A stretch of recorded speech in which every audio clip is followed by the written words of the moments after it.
Praise the Lord. Lent days Bible ధ్యానములో 19వ రోజు బైబిల్ ధ్యానం కొరకు ఏర్పరచబడిన వాక్య భాగము నిర్గమకాండము 15వ అధ్యాయము 1 నుండి 21వ వచనం వరకు. నిర్గమకాండము 15వ అధ్యాయము 1 వచన ప్రారంభము.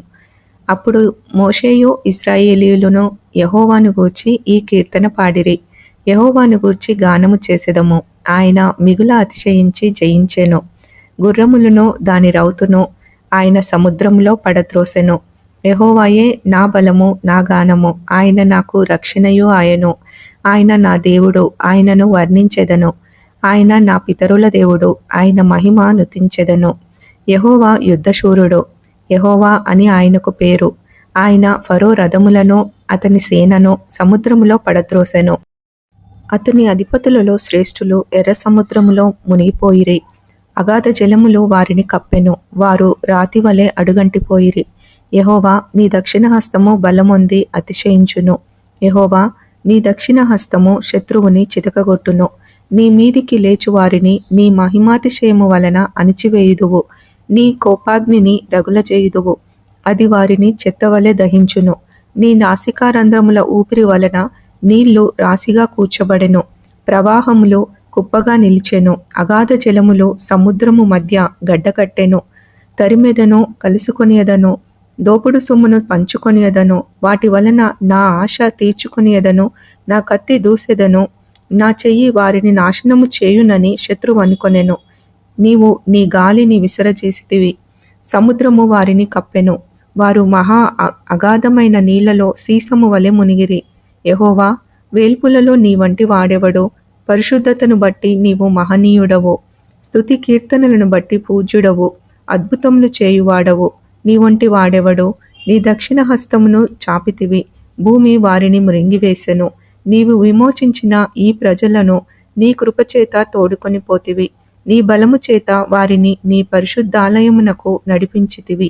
జనములు విని దిగులుపడును. ఫిలిస్తీయ నివాసులకు వేదన కలుగును. ఏదోము నాయకులు కలవరపడుదురు. మోయాబు బలిష్ఠులకు వణుకు పుట్టును. కనాను నివాసులందరూ దిగులుంది కరిగిపోవుదురు. భయము, అధిక భయము వారికి కలుగును. యెహోవా, నీ ప్రజలు అద్దరికి చేరు వరకు, నీవు సంపాదించిన ఈ ప్రజలు అద్దరికి చేరు వరకు నీ బాహుబలము చేత పగవారు రాతివలె కదలకుందురు. నీవు నీ ప్రజలను తోడుకొని వచ్చెదవు. యెహోవా, నీ స్వాస్థ్యమైన కొండ మీద నా ప్రభువా, నీవు నివసించుటకు నిర్మించుకొనిన చోటను నీ చేతులు స్థాపించిన పరిశుద్ధాలయమునందు వారిని నిలువబెట్టెదవు. యెహోవా నిరంతరమును ఏలువాడు. ఫరో గుర్రములు, అతని రథములు, అతని రౌతులను సముద్రములో దిగగా యెహోవా వారి మీదికి సముద్రం జలములను మళ్లించెను. అయితే ఇశ్రాయేలీయులు సముద్రము మధ్యను ఆరిన నేల మీద నడిచిరి. మరియు అహరోను సహోదరియు ప్రవక్తియునగు మిర్యాము తంబురను చేత పట్టుకొనెను. స్త్రీలందరూ తంబురతోనూ నాట్యముతోనూ ఆమె వెంబడి వెళ్ళగా మిర్యాము వారితో కలిసి ఇట్లు పల్లవి ఎత్తి పాడెను. యెహోవాను గానము చేయుడి, ఆయన మిగుల అతిశయించి జయించెను. గుర్రమును దాని రౌతును సముద్రములో ఆయన పడద్రోసెను. హల్లెలూయా.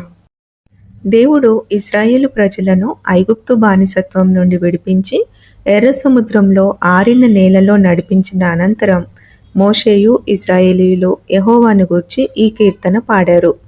ఇశ్రాయేలీయులు ఐగుప్తును విడిచి ప్రయాణమైనప్పుడు వారికి ఎర్ర సముద్రము అడ్డుగా వచ్చింది. ప్రజలు మోషే మీద సనగడం మొదలుపెట్టారు.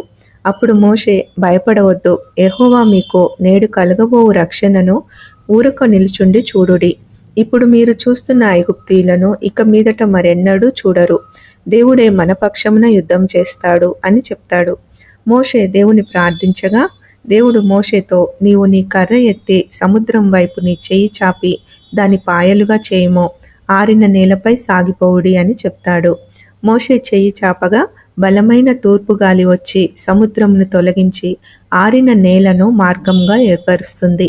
ఆ నీరు వారి కుడి ఎడమ ప్రక్కన వారికి గోడ వలె నిలుస్తుంది. ఇశ్రాయేలీయులు ఆరిన నేలపై సాగిపోయిన తర్వాత ఐగుప్తీయులు ఫరో రథములు సేనలు మార్గమధ్యంలోనికి రాగానే మోషే తన చేయి చాపగా సముద్రము తిరిగి పొంగి ఐగుప్తీయులందరినీ ముంచివేస్తుంది. ఈ గొప్ప కార్యము కన్నులారా చూచిన ఇశ్రాయేలీయులు భయపడి యెహోవా యందు ఆయన సేవకుడైన మోషే యందు నమ్మకముంచుతారు. నిర్గమకాండము 15వ అధ్యాయము 1 నుండి 21వ వచనం వరకు వారు దేవుడు అనుగ్రహించిన రక్షణను బట్టి, శత్రువుపై తాము పొందిన విజయాన్ని బట్టి దేవుణ్ణి స్తుతిస్తూ కీర్తిస్తున్నారు. ఆయన బలాన్ని, పరాక్రమాన్ని వర్ణించి ఆయన కలుగచేసిన రక్షణను బట్టి తమ పితరుల దేవుడిగా ప్రకటిస్తున్నారు. భవిష్యత్ తరాలకు దేవుని గొప్ప కార్యాలను తెలియజేస్తున్నారు. శత్రు సైన్యాన్ని ఎర్ర సముద్రంలో ముంచివేసిన ఆయన బాహుబలాన్ని బట్టి, ఆయన పరిశుద్ధతను బట్టి వేల్పులలో నీ వంటివాడు లేడు అని పూజిస్తున్నారు. సృష్టికర్త అయిన దేవునికి సృష్టిపై ఉన్న అధికారము ఈ కార్యం ద్వారా మనం గ్రహిస్తాము. ఆయన బాహుబలము గొప్పది. దేవుని గొప్ప కార్యాలు మనకు కఠిన పరిస్థితులలో నిరీక్షణను కలిగిస్తాయి. ఏ దారి లేని, దిక్కుతోచని మన పరిస్థితులలో దేవుడు మనకు నూతన మార్గం ఏర్పరచగలడు. ఆయన సముద్రంలో ఆరిన నేలను కలుగచేయగలడు. అరణ్యములో త్రోవలు ఏర్పరచగలడు. ఎడారిలో నదులు ప్రవహింపచేయగలడు. ఆయన యందలి విశ్వాసముతో ముందుకు సాగిపోతుండగా దేవుడు మన ప్రతి త్రోవను సరళము చేస్తాడు. Amen. Praise the Lord. Pharaoh రథముల సేనలను తన శ్రేష్ఠాధిపతులను ఎర్ర సముద్రములోన ముంచి వేసేనే యెహోవాను గానము చేసెదము ఏకముగా మనకు రక్షకుడాయనే.